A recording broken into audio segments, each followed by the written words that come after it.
podcast number 2 of Nextbiteoflife.com. I'm your host, Kem. Today we're going to talk about a part of Andalusia that a lot more visitors to the area need to experience. It's a city called Santiponce, and it lies about 8 kilometers from the city center. It makes for a nice day trip when you come down. It used to be an old Roman city named Italica, and that's really what I want to talk to you today about. So there's a direct bus in from Seville, Plaza de Armas, which is the main bus station, and it takes about a half an hour to get there. So it's something that can be done very easily, and it makes a nice experience from the usual tapas and siestas and everything else that you experience in Seville. Italica was actually a very important part of the Roman history. It's the first city that the Romans founded outside of the Italian peninsula. It was founded by General Scipio, also called the African, in 206 BC. And it's home to a couple of emperors of the Roman Empire, Emperor Trajan and Emperor Hadrian. They were both born here. Italica is known as the old town, the old part of Santiponce, and there's also the new town. So basically, Italica is buried under Santiponce. It lies close to the Guinevere River, so it was prone to a lot of flooding. And ultimately, in 1603, there was a great flood that basically buried the whole town. The few survivors sought help from the monks higher up, and the monks are in the monastery of San Isidro, which I'll talk about later. They offered them respite from the floods, and they helped them build a new city on top of the old one, which is the new Santiponce that we know of today. A trip to Santiponce is recommended because it's only 75 cents to get in and see the whole history and the whole town and what survives of Italica. Upon entry, there is a Roman theater that sits about 3,000. And when we went, we actually missed that part. I don't know how we did, but we had a map and everything, which they gave us at the gate. But somehow I managed to miss it. So I need to take a return trip. So if anybody's out here and you need somebody to go with you, I volunteer. Anyway, we missed that part and we went on, and there's a few statues. There's a statue of Athena, which is pretty close to the amphitheater. The Roman amphitheater that's there, it's absolutely huge. It seats about 25,000, and it's pretty much well preserved.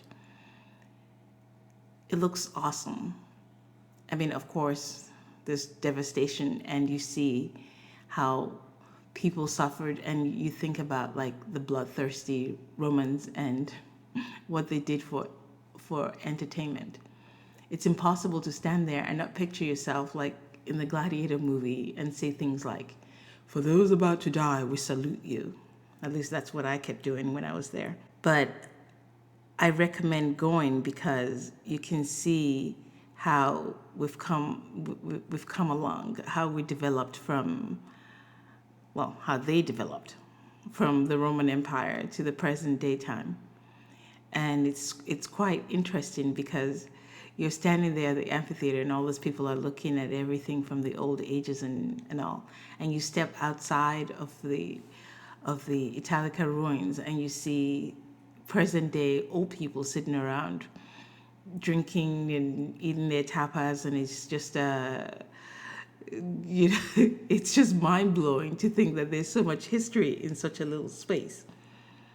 Anyway, when you go there, the forum and the amphitheater is just it's just incredible. It's hard for me to describe because you go in and you go in through the dungeons, and there's like lights coming in from the stones above, and you look out there and you just picture beauty and death at the same time at the hands of all this animals. And the Roman emperors were pretty they were smart in like the architecture of the place, and the design of the city is just wild. I mean, it seems like it could be something that was designed today. The streets are so well preserved. Some of the houses are still there, like the footprints of the houses. You know, of course, the houses themselves are like destroyed, but there are still some stones left. And you see how they planned out the whole city. And you go on and you see the where the carriages used to ride down the center. And the stones, the cobblestones that are on the streets are just humongous. You can't even think that people actually carried this and laid it down. I can't imagine how many people it would take for one stone. I mean, this thing's like ginormous. It looks like you're in the Gladiator movie. That's what I felt like when I went there. And it also looks like Tuscany, actually, because there are like open fields, and the city has done a wonderful job of preserving this place. And it just needs to be seen. It just really does need to be seen. There's a fair in Santiponce every October, which has been going on for several years. The monks got Charles II to grant Santiponce a day where they could hold all these festivities and have a fair so that their economy could be improved after all the destruction that had gone on. And it's still practiced from then until present day time. The amphitheater dates back to the times of Augustus. I mean, imagine that. It's absolutely mind-blowing. I mean, you've seen I've seen the Colosseum, and it's huge. And the Colosseum sits about 75,000 people.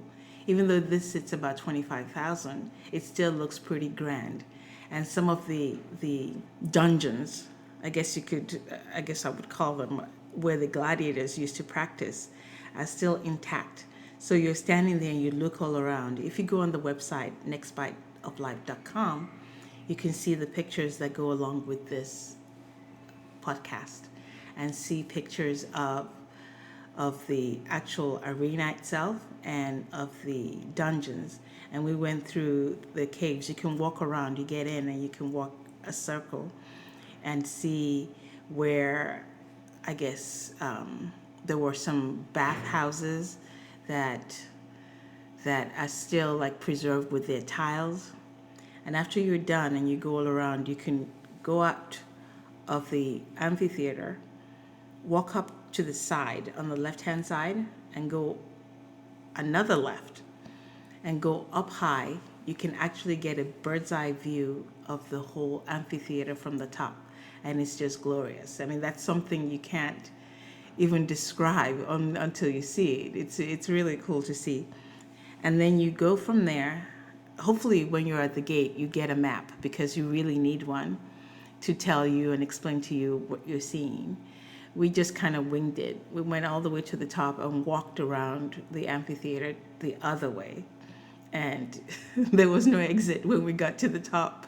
And I wasn't about to go all the way back. So I just kind of skipped the little gate. It wasn't really hard.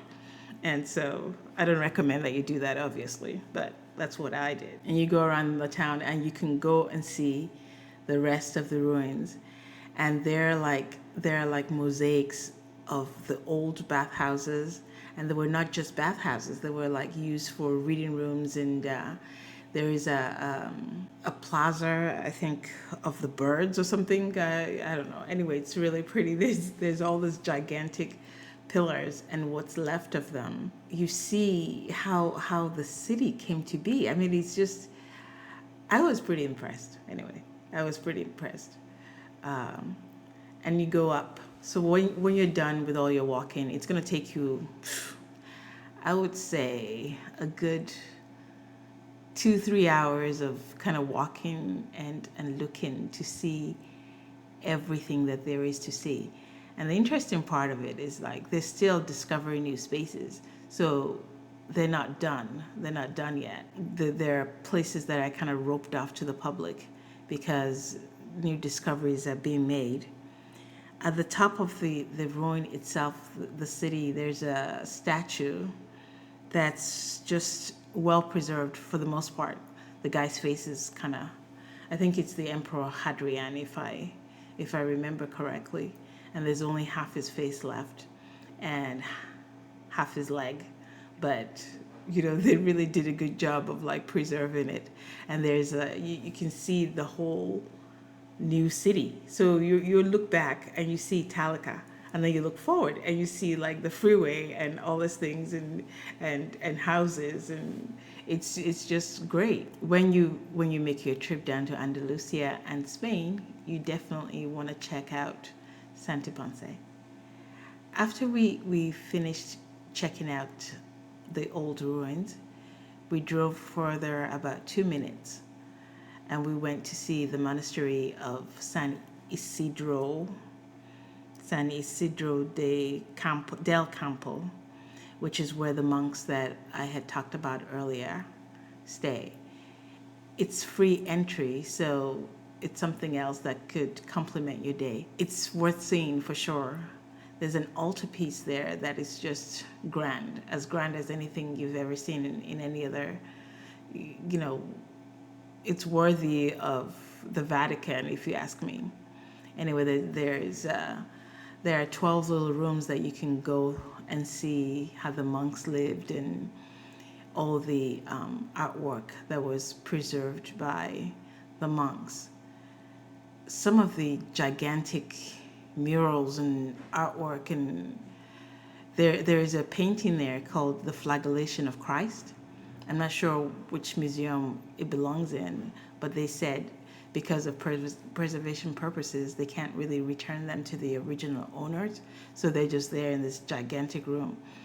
And there's an alfresco up there too that's almost as good as Michelangelo's. It's got the 12 apostles and there's a roasted pig. It's something to do with the Last Supper. I'm not really great with Bible stuff, so I just admire the beauty. And they've got old books. I'm not sure if they're old Bibles, and they're all in Latin. But if you take time to read the brochure they gave you, you would have a better idea.